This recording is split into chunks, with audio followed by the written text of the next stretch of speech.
There was a pretty huge gap for the Kamen Rider series in between Super 1 and Black, due to a combination of low ratings, the Japanese oil crisis, and the Metal Hero series serving as the big Henshin Hero hotness for Toei to capitalize on for most of the 80s.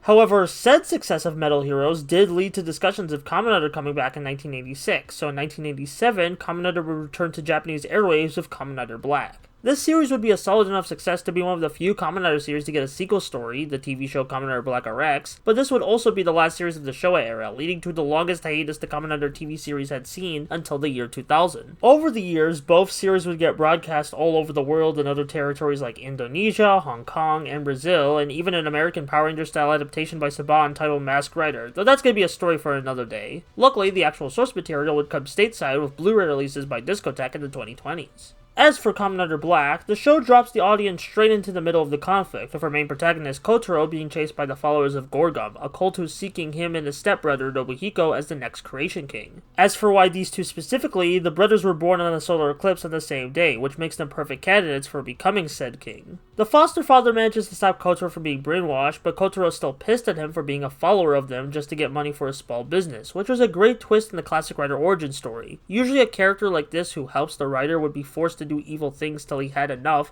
but there's a moral gray area to this guy, a little more nuance, a little more pizzazz, something Black does really well with the classic Rider formula. After Kotaro's foster father dies, he begins his journey to defeat Gorgum and find Nobuhiko, as the titular Kamen Rider Black. Kotaro himself is a great protagonist throughout the whole series, being more of a hot-blooded youth than his more somber, older predecessors. The actor sells the drama and tragedy of the Kamen Rider, but he has his fun moments where he's goofing off with his friends or helping children with their problems. Kotaro is a well-done big brother hero for the kids watching, and while his character arc is quite flat, he's still an endearing leading man to follow. While Gorgum may not be as interesting as individual villains, there's something interesting to their concept. Inspired by the conspiracies of the time, Gorgum represent powerful people manipulating the world behind the scenes, preying on the lower-class citizens through promises of grandeur. Between this and their cult-like behavior, Gorgum does manage to stand out in the pantheon and Kamen Rider villain organizations. However, when it comes to villains of the show, most people think about Nobuhiko, aka Shadow Moon, one of the first Kamen Rider antagonists to have a suit like our heroes. Design-wise, Nobuhiko's slick, shiny silver appearance is a great contrast to Kotaro's grimy dark suit. Coupled with Nobuhiko's intimidating aura to his presence, Shadow Moon makes for a solid rival to our hero. Structurally, Kamen Rider Black is very typical of the Showa era, being an episodic Monster of the Week show, but Black stands out thanks to its at-the-time contemporary fresh executions of the week-to-week monster concepts, and the freaking fantastic final arc. I honestly think the final arc is the reason a lot of people hype up Black as the best one, which I don't blame them because the final arc is fantastic, with the escalation of the downfall of the seemingly peaceful city Kotaro's been fighting to protect, along with the final battles of the Creation King feud. It also showcases the story of the Whale Mutant, who, much like the Mole Beast Man in Kamen Rider Amazon, shows a more sympathetic side to the monsters we've been fighting while giving Kotaro an ally in these trying times. It all ends with one of the most bittersweet endings the whole Kamen Rider franchise has, cementing Black as a classic for many.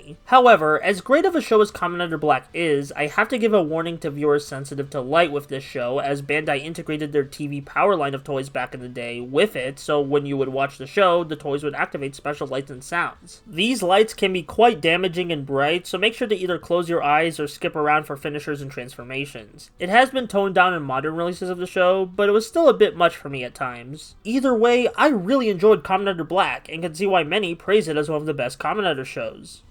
It's very well crafted on a fundamental level, both in its near-gothic aesthetic and quality episodic week-to-week storytelling. The show would even serve as a launching on point for tokusatsu legends like Noboru Sugimura, who wrote Zyuranger through O-Ranger, and Naruhisa Arakawa, who is still writing Super Sentai material to this day with shows like Kira Major and the Abaranger 20 Years After movie. Black is the perfection of the Showa Kamen Rider formula and is now one of my favorite Kamen Rider shows. Honestly, I'm gonna be one of those bastards and say if you want to watch one Showa Kamen Rider show, make it Kamen Rider Black.